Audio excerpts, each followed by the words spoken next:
Welcome, ladies and gentlemen. This is the Slasher Club, and this is our horror movie reviews, where there is no measure when it comes to horror and entertainment.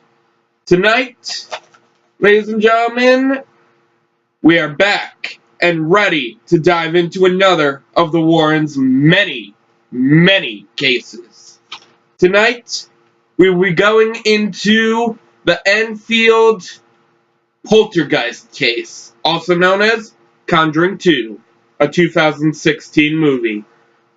And for those who haven't been with us before or are new, the way tonight will be going is we start with synopsis from Cameron, we move on to cast, crew, and locations of the movie where they were filmed, and then we go into the Gore Score, scariest scenes for this series, and then we go into our more trivia, and then our opinions on this movie, then ranking, and then the final words.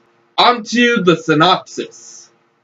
As you mentioned, this is the 2016 sequel, but we opened in 1976 as the Warrens are finishing up one of their most infamous cases, which is the Amityville case, which revolves around the Lutz family. Lorraine Warren has a vision where she basically sees the reenactment of the original murders that eventually spawned the paranormal activity that befell the Lutz family. And that takes place for about a short little portion of the film. We then jump forward to 1977 in Enfield, which is a suburb of London, England, and we follow the Hodgson family, where the daughter, Janet, starts to be haunted by demonic forces. And it gets to the point where the Warrens are called upon. The Warrens eventually they're a little bit more reluctant than they were in the original Conjuring, but they eventually decide to go and help. And boy, do they have their hands full in this film. So yeah, we will stop there with the synopsis. We'll go into some spoilers later on, but on to the facts. We have director James Wan back for this film, like the original Conjuring. It was produced by Peter Safran, Rob Cohen, and James Wan. The Magical Three. We have screenplay by the famed twins, Chad Hayes and Carrie W. Hayes. We have James Wan doing this, and David Leslie Jones. Story is by Chad Hayes and Carrie W. Hayes. We have James Wan again on story. Music by Joseph Bishara, which we'll be seeing him a lot in this series, and his music is just so great. He's even the famed demon of each movie. And then we have cinematography by Don Burgess. We have Patrick Wilson as Ed Warren, again. Vera Farmiga as his wife, Lauren Warren. Madison Wolfe as Jeanette Hodgson. Francis O'Connor as Peggy Hodgson. Lauren Epstedo, a newer actor who has never been seen on anything else, as Margaret Hodgson. We have Benjamin Haig as Billy Hodgson, our famed male of this movie. We have Patrick McAuley as Johnny Hodgson. We have Bonnie Aarons as Valak, the nun, and Javier Botet as my favorite ghost of this movie, the Crooked Man, if you guys couldn't tell from how crooked my neck and my head are. Onto the Gore Score. We have 6 reenacted murders. We have 2 paranormal visions, possessions, 2 visions of impalement, 2 ghosts, 1 demon, and 1 haunted toy. Pretty interesting. And we also have a dog in this movie. That thankfully survives the film, so far as I understood it. Surprisingly, after we see that terrifying scene of the crooked man coming out of its body, basically pretending to be the dog. Yes, that was excellent use of special effects. Yeah, it was very well done. What was the scariest scene for you? I actually have a list of scenes that I had to pick from. First one was fire truck scene. Second one was my house, the TV scene, and the crooked man. Out of all those, I had to say any scene with the crooked man. I mean, after watching that, I'm still listening to the nursery rhyme that he's repeating every minute as much as his first appearance allowed. And it was just, I mean, I've seen that movie from 2017, I believe it was, The Crooked Man.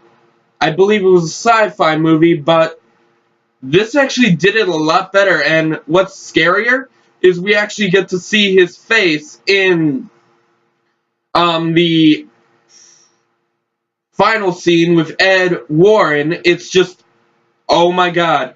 And you can literally see his eyes on his hat. And I'm just like, oh my god, is his hat literally a part of his face? But what about you? I've got 2. One of them is Bill. My name is Bill Wilkins, and I've been dead for 40 years. That first part when they're interviewing Janet, and it's kind of a slow burn scene because they're getting everything set up. Ed and Lorraine, they just got onto the case, so they don't know if this is real yet.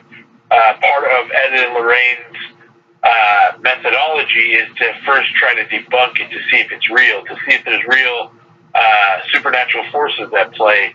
And so, they still don't really know what's going on. And then as the scene builds, the climax is this very guttural British ghost speaking through this 12-year-old girl, and it's just terrifying because part of what makes horror scary is not always the things you see, but the things that you imagine. So that you can't see the ghost, but it's in the room. It's horrifying.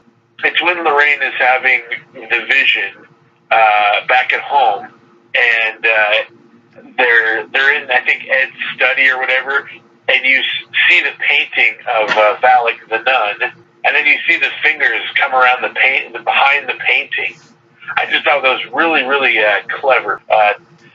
The sanctity of your own home, to have that defiled, that's horrifying. And actually, what's funny is that was one of the first scenes I ever saw before I watched this movie. The second one was the crooked man scene with the dog, but this one, it sold me.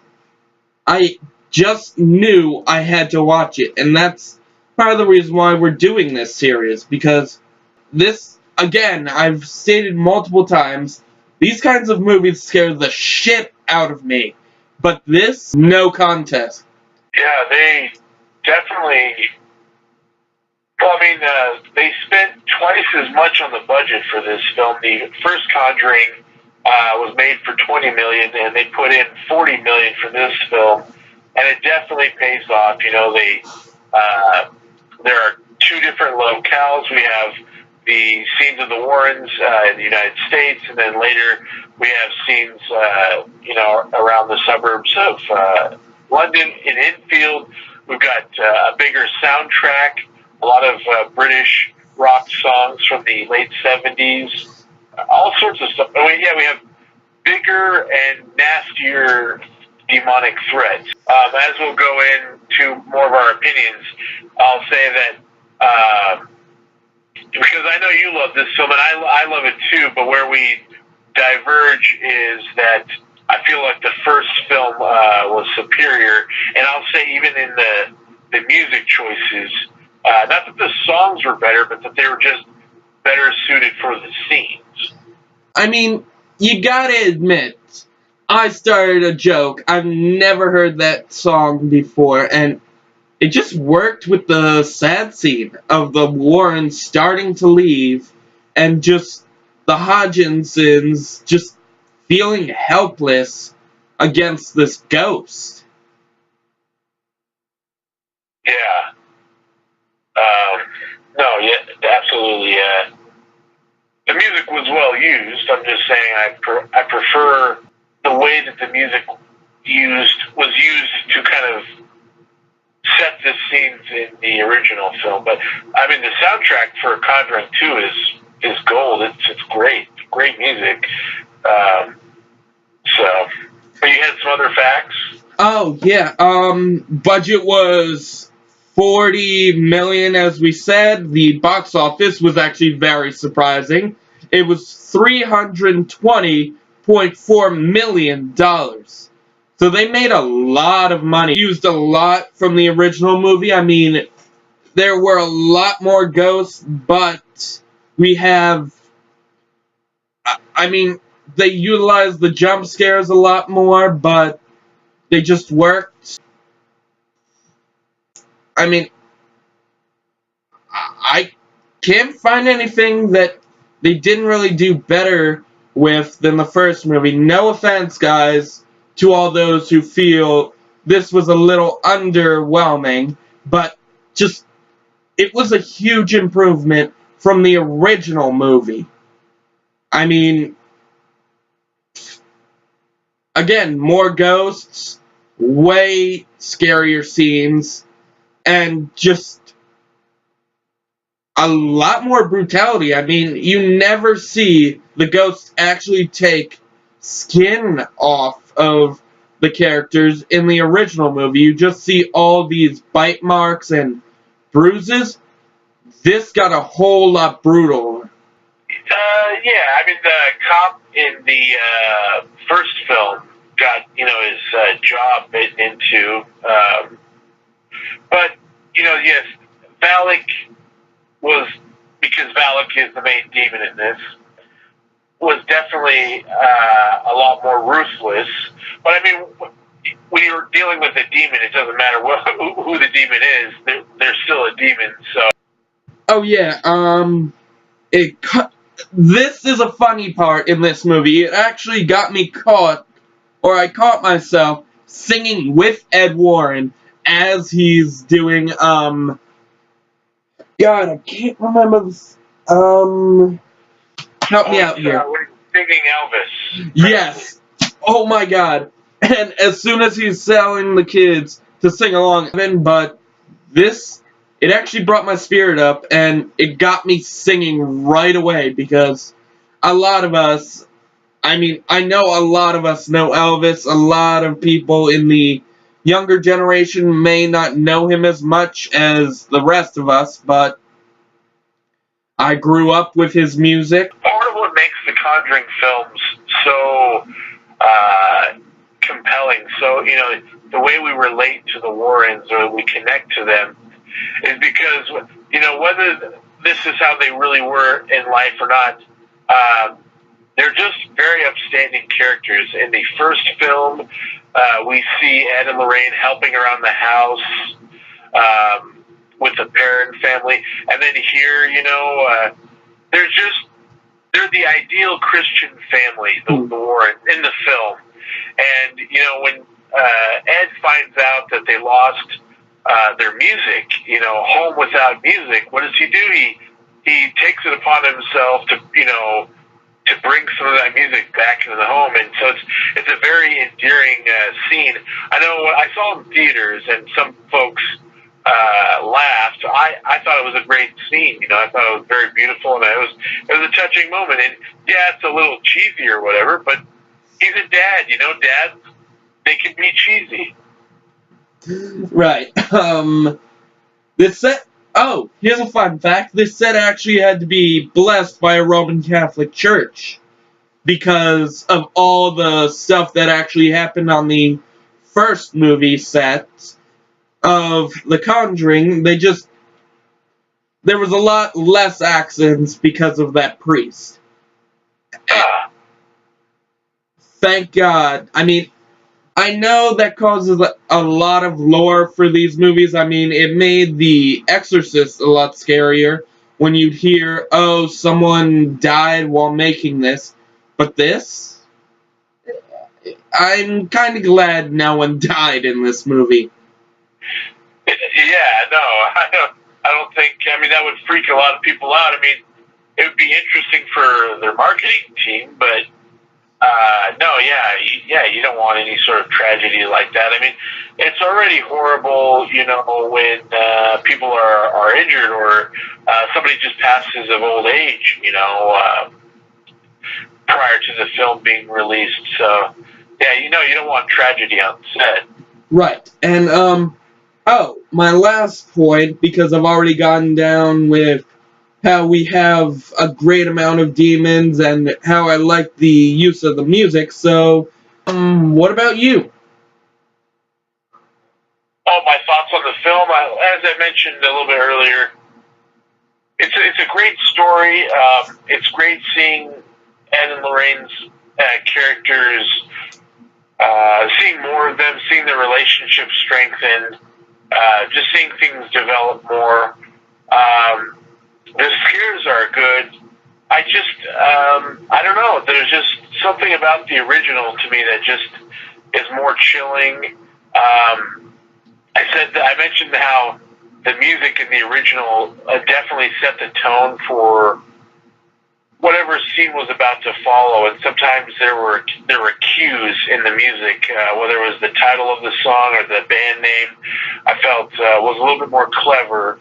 But also, I do have one thing that actually is kind of like a nitpick with Conjuring 2, and that is Lorraine banishing the demon in Conjuring 2, because the first film was all about establishing the rules of like what it takes to, like what are the rules of, a demonic activity. We find out that there are 3 forms of it. I think it's infestation, oppression, and then possession or something. We find out all the rules and things, how it all works. But the other thing that is mentioned is that in order to get rid of a demon or something demonic, you have to have authority, you have to have experience. And there's even a question at the end of The Conjuring, like, oh, does Ed Warren have the authority to banish a demon? And it took him, Lorraine, and the rest of the folks there to banish the demon. It was a concerted effort.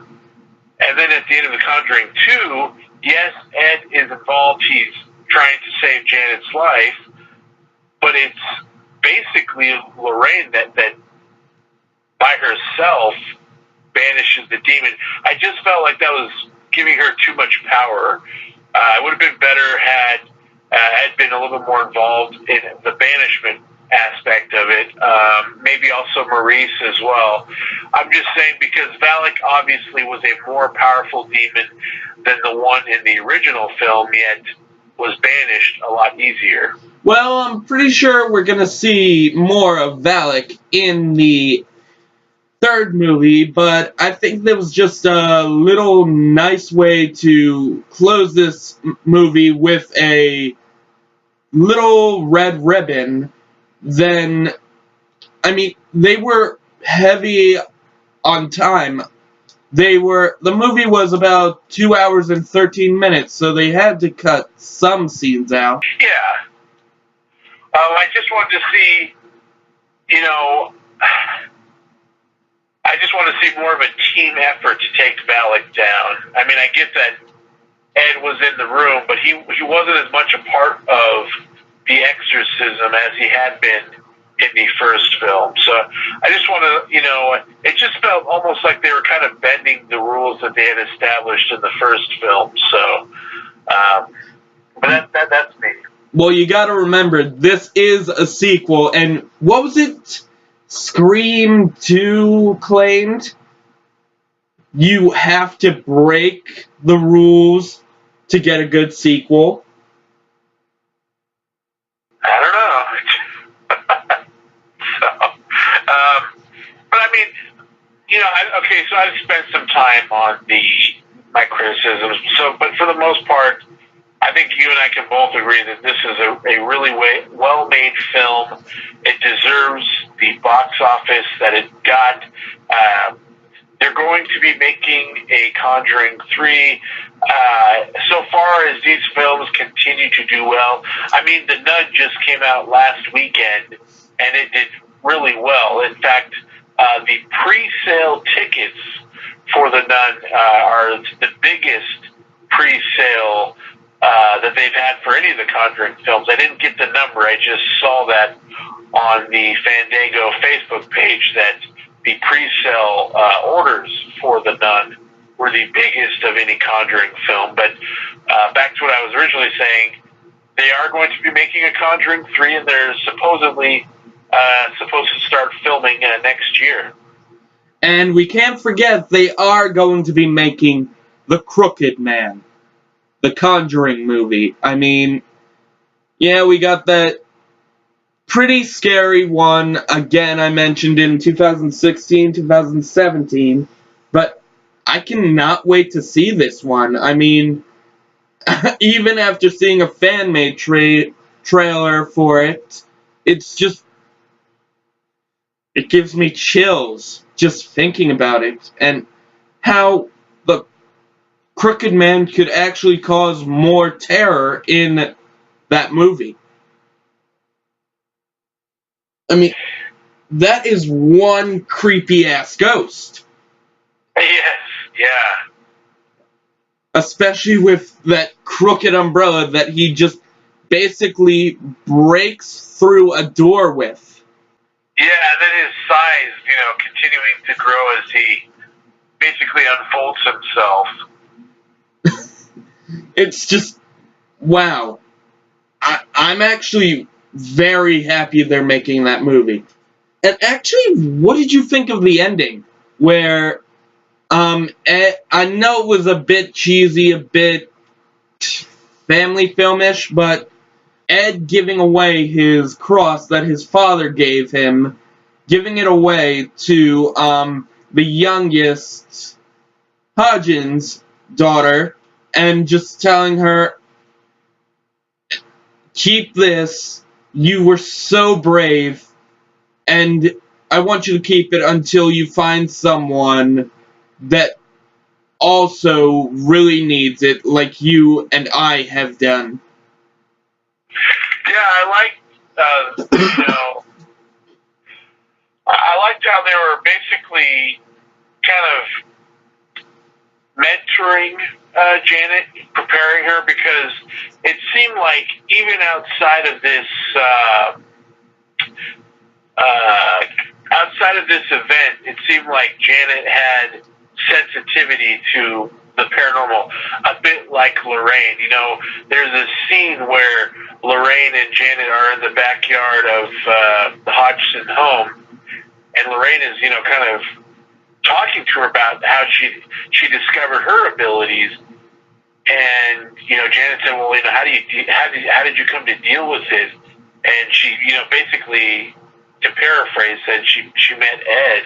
And so it'd be interesting to see if they made down the line a spin-off film with Janet as a young adult finding somebody, and she has a second paranormal occurrence in her life, and then she finds somebody, and she finds her balance, almost kind of like a Sixth Sense movie, but with an older protagonist. I mean, yeah, I'd like to see that, but I bet you have to admit with me that we both want to see like a prequel to the Ed and Warren and Lauren Warren team. I basically want to see how they met and their first case. Yeah, I forgot where I read this, so this can't be considered official or anything, but James Wan had mentioned that there's so many different cases that the Warrens took, but they were also interested in maybe making up cases like, okay, guys, just hear James Wan out. I thought it sounded like a cool idea, but I guess for the third film, they want to stray away from doing another haunted house film. They want to try something different. We still have no idea what the third film is based on, but James Wan had kind of said that he would be really interested in like a werewolf case. Now, obviously, we don't have any proof of actual werewolves at all, but how do you feel about that if they tackled werewolves? I mean, it could go both ways.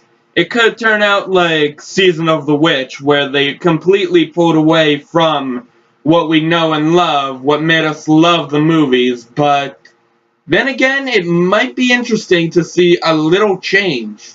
I mean, again, don't go the way of the Season of the Witch, but yeah, I'd be interested in maybe a werewolf story or something.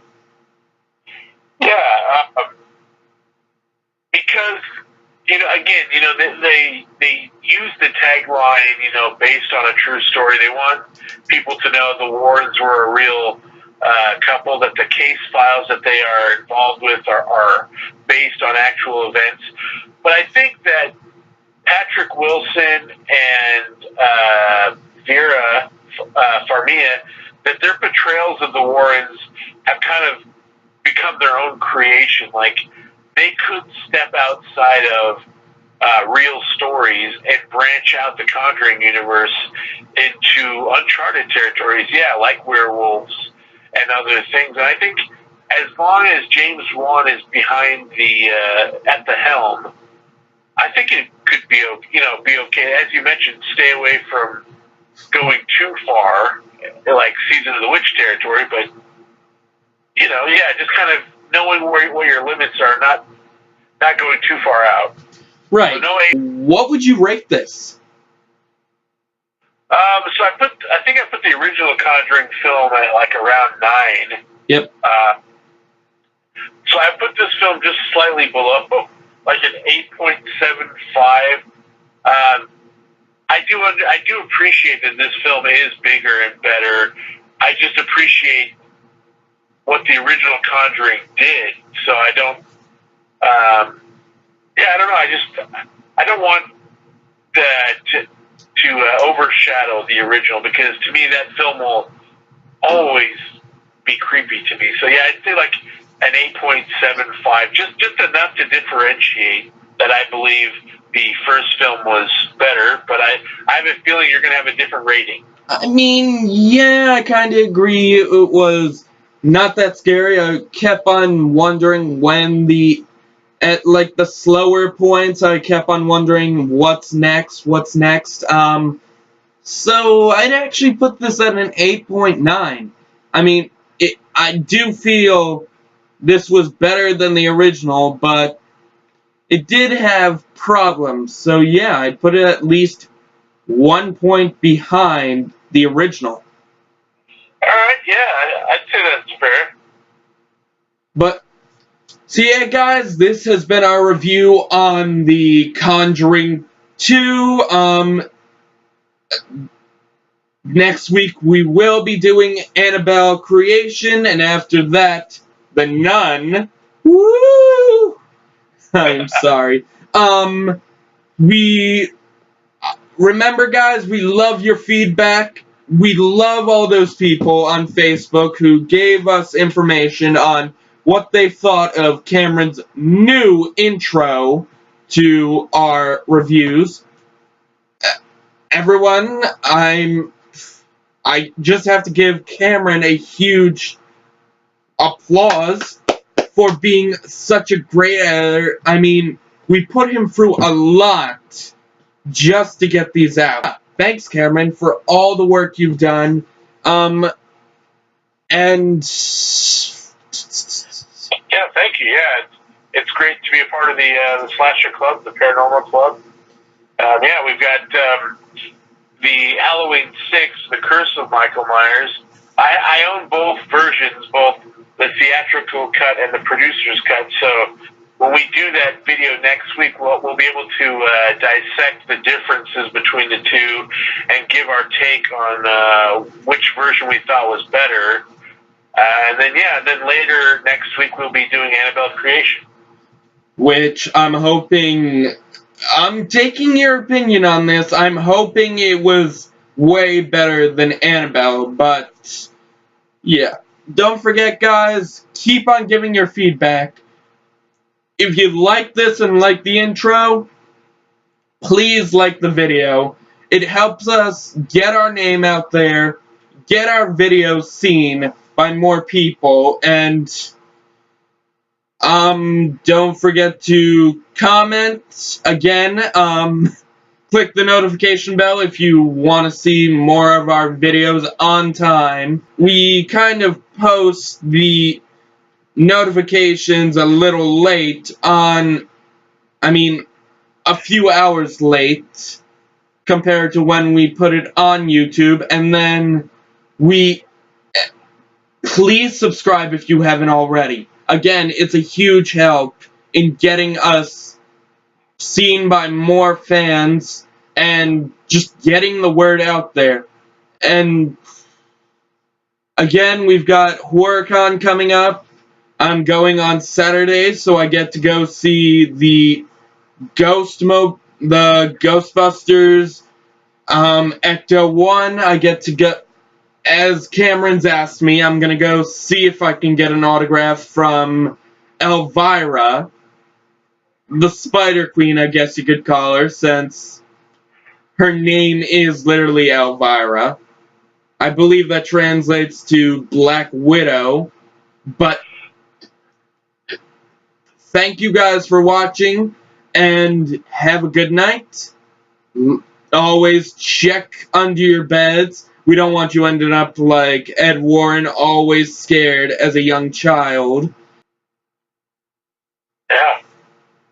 Have a terrifying night. Stay away from Enfield. Just stay away from that place. It's just full of creepy British people. Hey, do not be rude to the Enfieldians. They are actually very nice people. And the houses aren't that scary after they exorcised Valak from the property.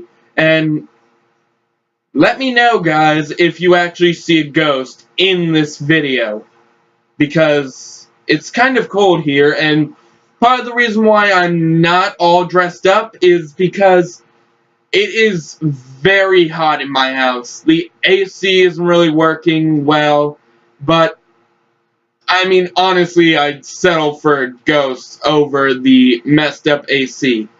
But again... yeah, we did have a ghost show up in the Annabelle review. But again, enjoy your evenings, and look out for the Crooked Man. He might actually come to you.